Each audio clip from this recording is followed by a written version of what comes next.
जय हिंद साथियों, नमस्कार। स्वागत है आप सभी का लूसेंट जी के प्रैक्टिस सेट सीरीज में। तो दोस्तों, इस वीडियो में हम देखने वाले हैं भारतीय राज्य व्यवस्था, भारत का संवैधानिक इतिहास से संबंधित महत्वपूर्ण प्रश्नों को इस वीडियो में हम कवर करेंगे, जो कि आपके आगामी एग्जाम्स के लिए अति महत्वपूर्ण होने वाली है। तो वीडियो पहली बार देख रहे हो तो वीडियो को लाइक करें, शेयर करें, चैनल को सब्सक्राइब करके बेल आइकन जरूर प्रेस करें ताकि लेटेस्ट वीडियोस का नोटिफिकेशन आपको मिलते रहें। तो देखेंगे यहाँ पर ये हमारा पॉलिटी का पार्ट 1 होने वाला है। बहुत ही महत्वपूर्ण ये सीरीज है दोस्तों। सीधे प्रश्न और सीधे उत्तर हम इसमें करेंगे ताकि कम से कम समय में हमारा कंप्लीट जो है लूसेंट जीके का रिवीजन हो सके। तो देखिएगा यहाँ पर क्वेश्चन नंबर 1 है, बी.आर. अम्बेडकर और महात्मा गांधी के मध्य सन 1932 में हस्ताक्षरित पुनः समझौते में प्रावधान था। तो दोस्तों, सीधा उत्तर यहाँ पर मैं बताने वाला हूं, ऑप्शन डी, हरिजनों के लिए आरक्षण सहित संयुक्त निर्वाचन क्षेत्र का जो है दोस्तों इसमें प्रावधान था। तो ऑप्शन डी प्रश्न का राइट आंसर होगा। चलिए बढ़ेंगे नेक्स्ट क्वेश्चन की ओर। सूची 1 को सूची 2 के साथ सुमेलित कीजिए और सूचियों के नीचे दिए गए कूट का प्रयोग कर सही उत्तर का चयन कीजिए। वेरी वेरी इंपॉर्टेंट क्वेश्चन है दोस्तों आपके एग्जाम्स की दृष्टि से। चलिए देखेंगे सूरत विभाजन। दोस्तों परीक्षा में बार बार पूछा जाता है, तो देखेंगे यहाँ पर सूरत विभाजन कब हुआ था? 1907 में हुआ था, बिल्कुल सही है दोस्तों। और सांप्रदायिक अधिनिर्णय की बात करें तो 1932 में हुआ था। सर्वदलीय सम्मेलन 1928। इसके अलावा दोस्तों पूर्ण स्वराज्य का संकल्प जो है 1929 में हुआ था। तो देखेंगे यहाँ पर इस प्रकार से कूट 2 जो है प्रश्न का सही उत्तर हो जाएगा। 4 3 2 1। Very very important question. चलिए बढ़ेंगे अगले प्रश्न की ओर। क्वेश्चन नंबर 3 देखिएगा, निम्नलिखित में से किस अधिनियम द्वारा भारत के गवर्नर जनरल को अध्यादेश जारी करने की शक्ति प्रदान की गई थी? वेरी वेरी इंपॉर्टेंट क्वेश्चन दोस्तों, ये यूपी पीसीएस में भी ये प्रश्न पूछा जा चुका है। तो दोस्तों भारतीय परिषद अधिनियम 1861 के द्वारा जो है भारत के गवर्नर जनरल को अध्यादेश जारी करने की शक्ति प्रदान की गई है। ठीक है, याद रखेंगे ऑप्शन बी जो है प्रश्न का सही उत्तर हो जाएगा। बढ़ेंगे अगले प्रश्न की ओर। क्वेश्चन नंबर 4 है, सूची 1 तथा सूची 2 का सुमेल कीजिए तथा नीचे दिए गए कूट से सही उत्तर का चयन कीजिए। चलिए देखेंगे यहां पर अगस्त घोषणा। दोस्तों अगस्त घोषणा यहां पर किससे संबंधित है? Lord Montagu. ठीक है, ऑप्शन ए का क्या हो जाएगा? 2, लॉर्ड मॉन्टेग्यू। अगस्त प्रस्ताव की बात करें तो दोस्तों लॉर्ड लिनलिथगो। चलिए ऑप्शन सी देखिएगा, अगस्त संकल्प। तो अगस्त संकल्प संबंधित हो जाएगा यहां पर महात्मा गांधी से। और प्रत्यक्ष कार्यवाही दिवस मोहम्मद अली जिन्ना। तो दोस्तों ये इसका जो है सुमेलित रूप होगा। तो इस प्रकार से जो है क्वेश्चन का राइट आंसर होगा यहां पर कूट ए। ठीक है, 2 1 4 3। चलिए नेक्स्ट क्वेश्चन है क्वेश्चन नंबर 5, रेगुलेटिंग एक्ट पारित किया गया। दोस्तों बहुत ही महत्वपूर्ण प्रश्न है, परीक्षा में बार बार जो है ये प्रश्न पूछ लिया जाता है। तो 1773 में जो है दोस्तों रेगुलेटिंग एक्ट जो है पारित किया गया था। क्वेश्चन नंबर 6 है, भारत के गवर्नर जनरल को किस एक्ट के द्वारा अपनी समिति के निर्णय को अस्वीकार करने का अधिकार मिला? तो दोस्तों प्रश्न के अनुसार राइट आंसर होगा ऑप्शन सी, 1786 का जो अमेंडमेंट एक्ट था दोस्तों, इसके तहत जो है भारत के गवर्नर जनरल को अपनी समिति के निर्णय को अस्वीकार करने का अधिकार मिला था। क्वेश्चन नंबर 7 है, महारानी विक्टोरिया को भारत की साम्राज्ञी नियुक्त किया गया। दोस्तों कब किया गया था? प्रश्न का राइट आंसर होगा ऑप्शन सी, 1876 ईस्वी में।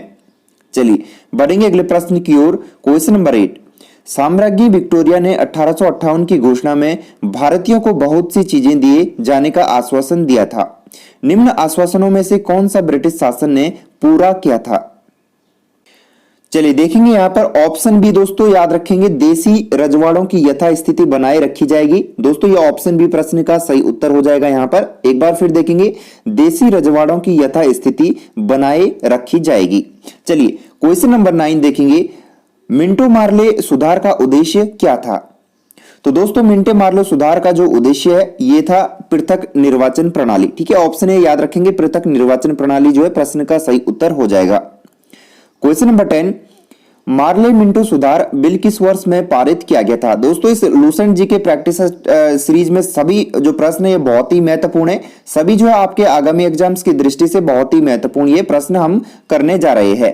तो देखेंगे मार्ले मिंटो सुधार बिल जो है किस वर्ष पारित हुआ था? राइट आंसर होगा ऑप्शन बी, 1909 में। ठीक है, चलिए क्वेश्चन नंबर 11 है, मुसलमानों के लिए अतिरिक्त निर्वाचक मंडल प्रारंभ में किसके द्वारा लाया गया था? तो दोस्तों प्रश्न का करेक्ट आंसर होगा ऑप्शन बी, मार्ले मिंटो सुधार 1909 के तहत। ठीक है, चलिए अगला प्रश्न देखिएगा, 1909 के इंडियन काउंसिल एक्ट में किस बात की व्यवस्था की गई थी?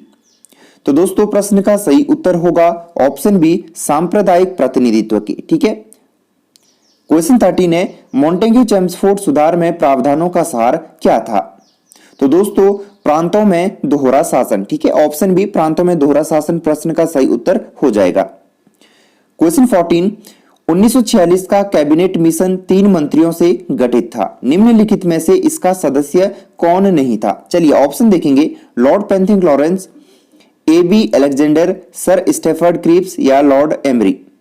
तो दोस्तों प्रश्न का करेक्ट आंसर होगा ऑप्शन डी, लॉर्ड एमरी जो है इसमें क्या था, इसका सदस्य नहीं था।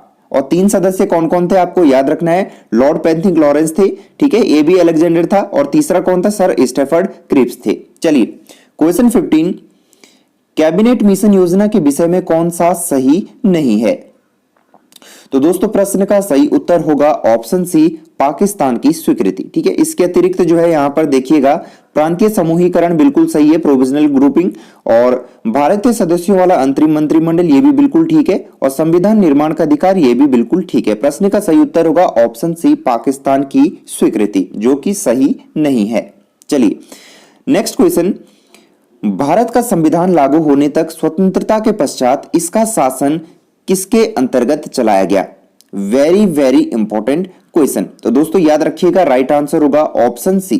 ठीक है, 1935 के भारत सरकार अधिनियम के अनुसार जो है ये चलाया गया था। क्वेश्चन 17, भारतीयों को वर्ष 1947 में सार्वभौम सत्ता सौंपने की योजना निम्न में से किस नाम से जानी गई? तो दोस्तों प्रश्न के अनुसार राइट आंसर होगा माउंटबेटन योजना। ठीक है, क्वेश्चन 18, कौन सुमेलित नहीं है? देखिएगा यहां पर वेरी वेरी इंपॉर्टेंट क्वेश्चन है। चलिए, मार्ले मिंटो सुधार, सांप्रदायिक प्रतिनिधित्व तो बिल्कुल सही है दोस्तों। भारत सरकार अधिनियम 1935 स्वशासन से संबंधित है, बिल्कुल ठीक है।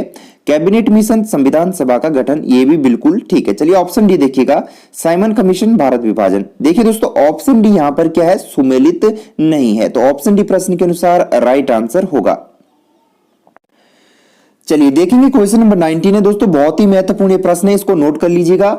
देखेंगे यहां पर किस भारत सरकार अधिनियम के तहत पहली बार विधायिका में कुछ निर्वाचित प्रतिनिधित्व की मंजूरी दी गई? बहुत ही जबरदस्त प्रश्न है दोस्तों। तो यहां पर देखेंगे भारत सरकार अधिनियम 1919, तो दोस्तों ये संबंधित है प्रांतों में द्वैत शासन से। ठीक है, चलिए आगे बढ़ेंगे। भारत सरकार अधिनियम 1935, तो दोस्तों ये प्रांतीय स्वायत्तता से संबंधित है। ऑप्शन सी है मिंटो मार्ले सुधार 1909, तो दोस्तों इसमें ब्रिटिश शासन शक्ति में आया।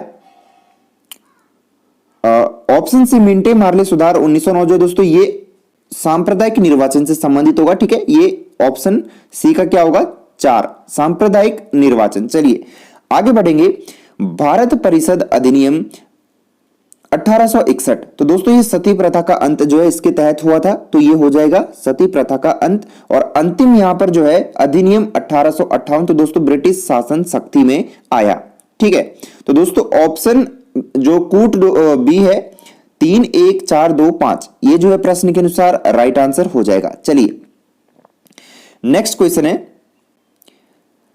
अखिल भारतीय महासंघ स्थापित करने का प्रावधान शामिल किया गया था? दोस्तों प्रश्न का राइट आंसर हो जाएगा यहां पर ऑप्शन ए, भारत सरकार अधिनियम 1935 में जो है अखिल भारतीय महासंघ स्थापित करने का प्रावधान शामिल किया गया था।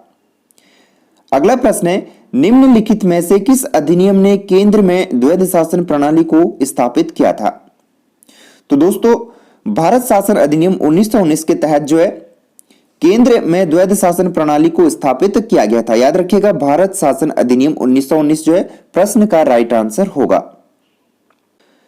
अगला प्रश्न है क्वेश्चन 22, संघीय प्रणाली का पहला प्रयास भारत सरकार अधिनियम डैश डैश द्वारा किया गया था? तो दोस्तों 1935 में, ठीक है, 1935 के द्वारा जो है संघीय प्रणाली का पहला प्रयास भारत सरकार अधिनियम 1935 के द्वारा किया गया था। क्वेश्चन 23, किस अधिनियम की प्रमुख विशेषता प्रांतीय स्वायत्तता थी? दोस्तों वेरी वेरी इंपॉर्टेंट क्वेश्चन, याद रखिएगा 1935, ठीक है, ऑप्शन ए राइट आंसर हो जाएगा। 1935 का जो अधिनियम था, इसके तहत जो है प्रमुख विशेषता क्या थी, इसकी प्रांतीय स्वायत्तता थी। क्वेश्चन 24, भारत में सचिव का पद किसके द्वारा निर्मित किया गया था? तो दोस्तों भारत सरकार अधिनियम 1858 के तहत जो है भारत में सचिव का पद जो है निर्मित किया गया था। चलिए बढ़ेंगे अगले प्रश्न की ओर। किस भारत सरकार अधिनियम के तहत पहली बार विधायिका में कुछ निर्वाचित प्रतिनिधित्व की मंजूरी दी गई? तो दोस्तों ऑप्शन बी, भारत सरकार अधिनियम 1909 के तहत। क्वेश्चन 26 है, भारत शासन अधिनियम 1935 द्वारा स्थापित संघ में अवशिष्ट शक्तियां किसे दी गई थी? तो दोस्तों अवशिष्ट शक्तियों की यदि बात की जाए तो गवर्नर जनरल को दी गई थी, तो ऑप्शन बी प्रश्न के अनुसार राइट आंसर हो जाएगा। तो दोस्तों लूसेंट जी के प्रैक्टिस सेट सीरीज के अंतर्गत ये हमारा पॉलिटी का पार्ट 1 था। इसी प्रकार से हम पूरी कंप्लीट पॉलिटी की जो ऑब्जेक्टिव बुक है इसको जो है समाप्त करेंगे। तो चैनल के साथ जुड़ जाइए और चैनल को सब्सक्राइब करके बेल आइकन जरूर प्रेस करें ताकि लेटेस्ट वीडियोस का नोटिफिकेशन आपको मिलते रहे। तो मिलेंगे नेक्स्ट वीडियो में। जय हिंद, जय भारत, जय उत्तराखंड।